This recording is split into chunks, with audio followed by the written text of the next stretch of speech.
Good afternoon. My name is Jim Conlan.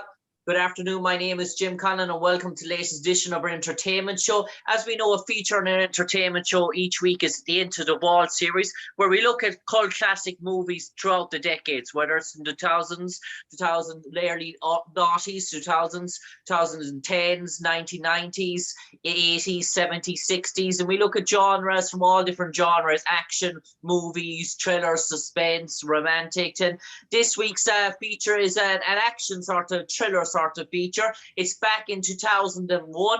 Obviously, 2001 is a defining year across the world with the 9/11 and terrorist attacks. But this movie came out to much acclaim in 2001. Swordfish. It starred John Travolta,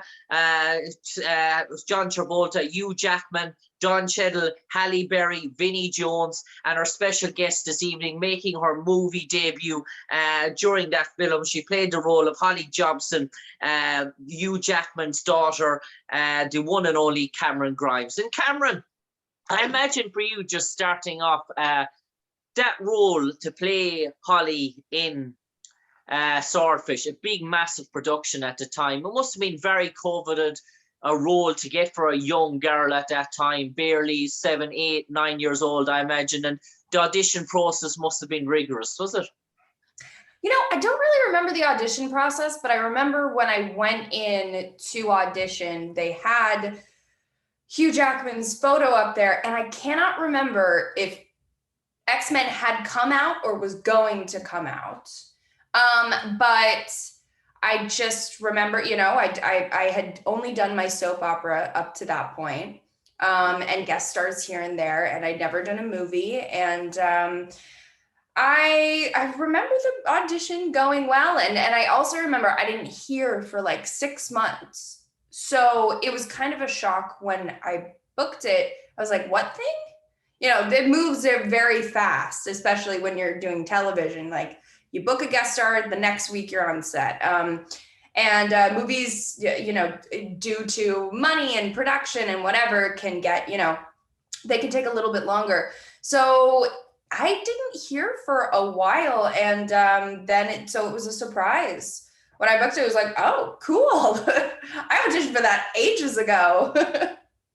And I suppose, Camryn, obviously you were a young girl at the time, and probably some of the actors, you were probably maybe heard of them, you were probably aware of them. Obviously your parents were fully aware of. When did you realise who was going to be on the movie? Was it only when you arrived turned up for the day of shooting, or when you landed the part were you informed who was going to be starring, who you were going to be starring beside? I was so excited to work with Wolverine. Like, that was I was like, Wolverine's my dad. Like, oh my God. I had the biggest crush on Hugh. And I also, you know, like John Travolta, I was a huge musical theater kid. So Grease and Halle Berry, you know, I had, my grandpa usually took me to sets and to work. And so he taught me all of my lessons, and he kind of instilled in me, like, they're just people. We're not going to get excited. Remember that this is a job. And so I think my attitude was kind of just that, like, oh, well, this is work.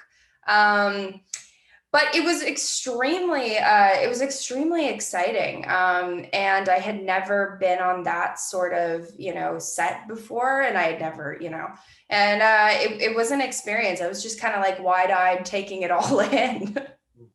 And I suppose it was a big movie production, and obviously you're arriving onto the sets there in California with a sort of massive stunt teams, massive stunt crews. Were you sort of taken back on your first maybe 2 or 3 days there, and in terms of the depth, in terms of what was going on and what was going to be taking part in the movie? Well, funny enough, my first day on set was after the explosion in the outside of the bank. And it was, so when I walked onto set, there were cars flipped over and there was glass everywhere. There was those little ball bearings, and it was just utter chaos. And there was smoke, and it was the first time I had seen a set like that. And on that scale, and I was buzzing. Like, I thought it was so cool. And it really, I was like, this is what action movies are. Like, oh my God, this is so fun. We did all that stuff first. And it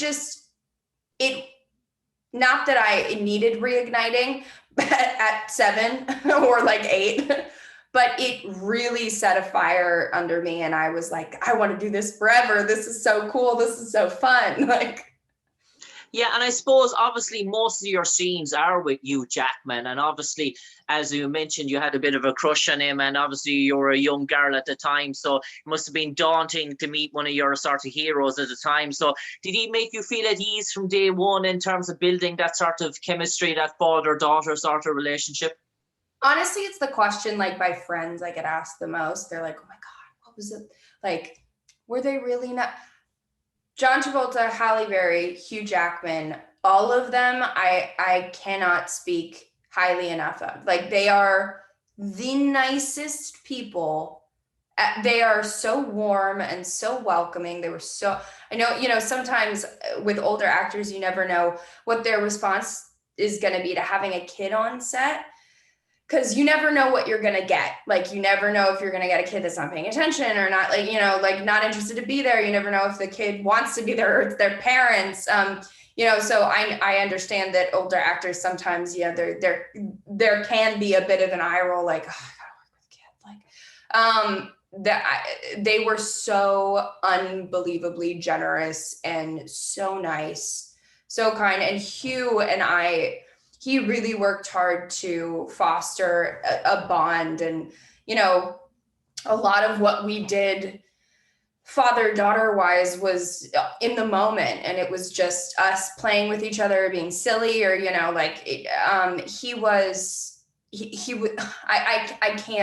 I can't say nice enough things about him. And obviously, at the time, you're a young girl. You're probably still going to school on days that you weren't on the sort of set. And obviously, a big movie production like that, it has to be kept under wraps, and in terms of what's going on. So, in terms of that, maybe going home in terms of school friends, was it hard to keep the privacy in terms of, right, this is the industry, that there's certain things going on or stuff, or did you feel maybe anything that was maybe highly confidential that you weren't informed of it anyway?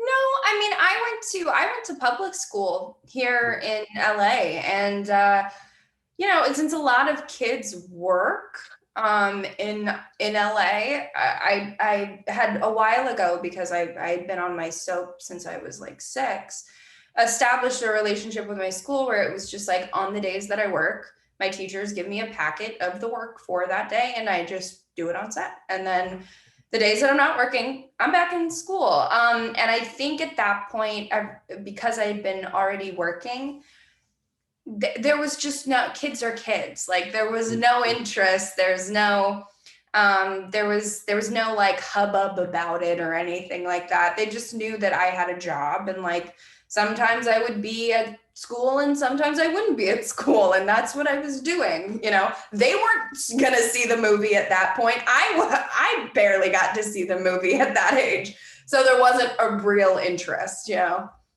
And Camryn, did you find yourself in between takes that you weren't involved in, walking around and observing other scenes, and just obviously watching older actors, as you mentioned, at work, and trying to taking notes, and maybe trying to learn for yourself if that was the career you were going on for? Or in between takes, was it a case where you weren't involved in a take that you were sort of brought home by your parents, that you were informed that you weren't needed for that day? Or well, that's an interesting question. So during the bank stuff, I mean, because it's not in a studio, it was an outdoor set. I definitely would sit back and watch the other stuff going on. In movies, they sort of keep you, if you're not in the scene, you're kind of in your trailer. They need to know where to find you, should they need you. But no, watching all of that happen,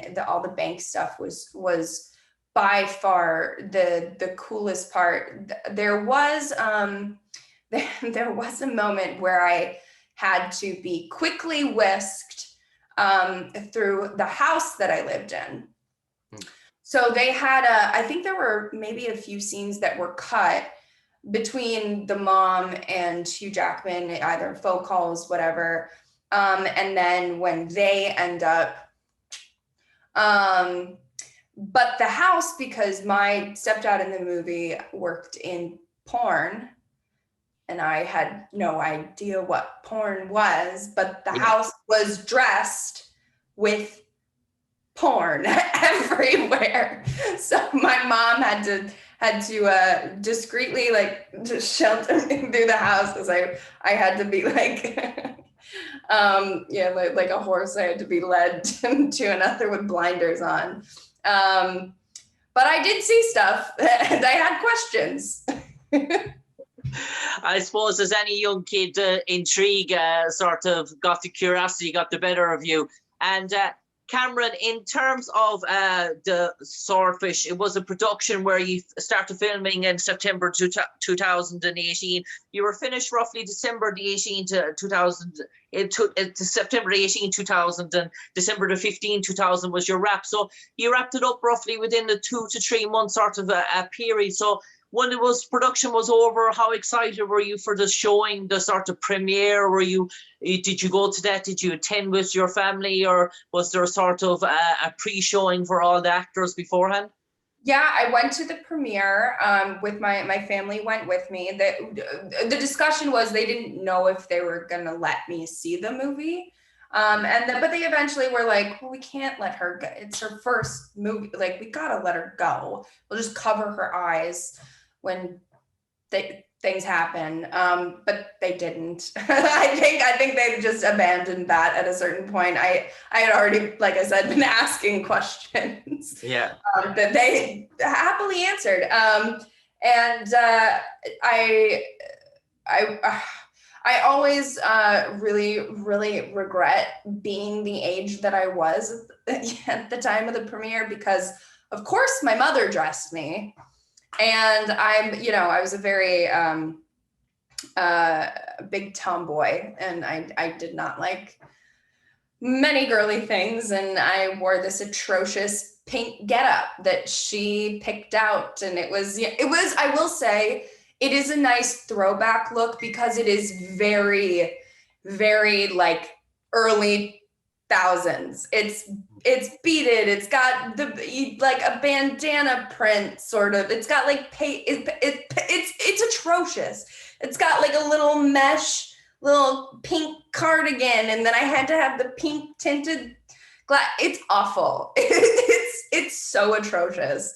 I did not want to wear it under any circumstances. I did not really have a choice, but it was really cool. I had never been to a premiere before, and there's a great photo of Hugh and I hugging on the red carpet, and I'm just like beaming, because I hadn't seen him in a while. And at that point, you work together. I was like, that's my friend. Like you separate that, like, well, that's the huge actor that is here for his movie premiere. You just go like, hey, you miss them after a while. And I suppose, did that open up more doors for you at that time? Obviously, being in a blockbuster sort of movie, did you feel at that time, was it fairly hectic, or did you want to take a break and go back to your school, having that milestone, that coup under your belt at such a young age? No, it did not open any doors for me. I actually will retract that. So I had a history of like losing out huge movie roles to other kids, because I had a contract with my soap. That's why this was so special, is because there were a ton of things that I booked that I couldn't do.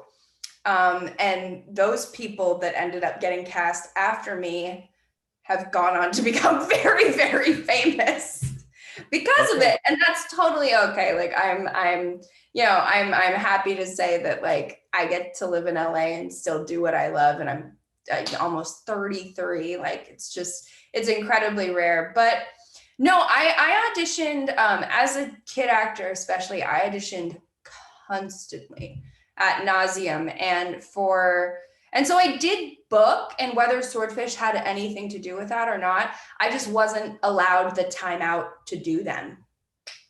Okay, and fast forward now, roughly 19 to 20 years later, you're back in the spotlight again on a real popular TV series, Young and Restless, and still going strong, and obviously defining for you at the moment. And are you enjoying being in that sort of atmosphere and that sort of media scrutiny all over the world again?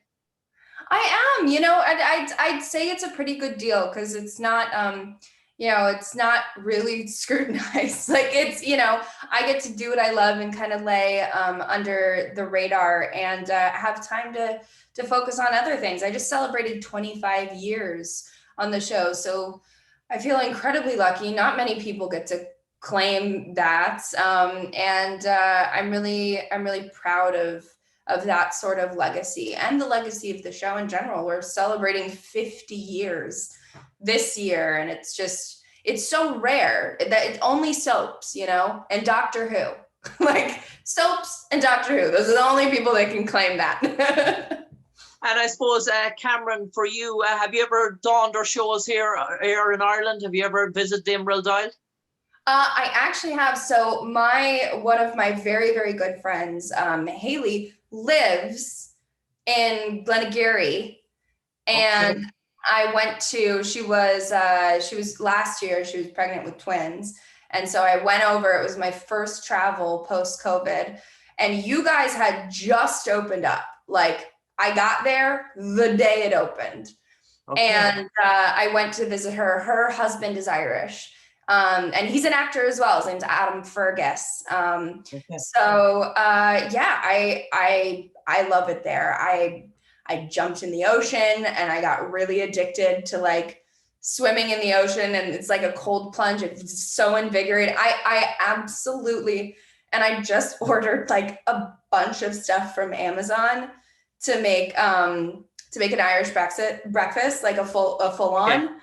And because I felt I was like, I'm obsessed with the breakfast here. Like I need to have it. I need to have the beans. I need to have the roasted tomatoes and the mushrooms. I gotta have the sausage rolls. Like Sausage potatoes. I need it. I need the bacon jam. Like I need it. And I suppose, Camryn, lastly for you, just if I can ask you the most difficult question I'm going to ask you in relation to Swordfish. If you could describe, let's pretend there was an encyclopedia, a dictionary as such of the movie, and every character was listed on it. And under each character, they left 2 blank sentences, a synopsis as such. And they got onto your sort of talented agent and they asked Camryn Grimes to describe Holly Jobson. What would you like those 2 sentences to read to sum her up? 2 sentences describe Holly Jobson. Yeah.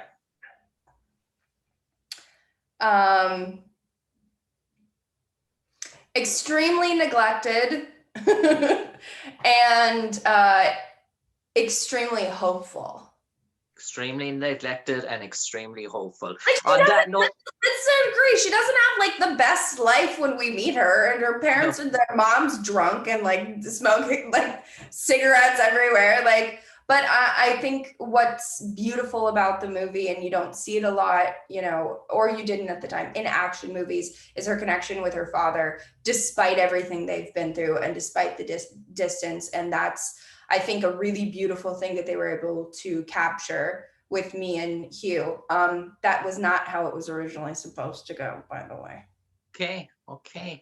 On that bombshell, Camryn Grimes, an absolute pleasure talking to you this evening on this week's episode of Into the Vault, our cult classic movie series featuring Swordfish, which aired in 2001 all across the globe to great success. And Camryn Grimes played the role of Holly Jobson, the daughter of Hugh Jackman's character, Stanley Jobson.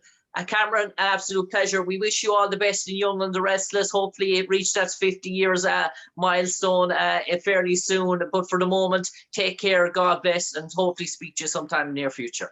Thank you so much. Yeah, talk soon, hopefully. Cheers. Take care, Camryn. Bye.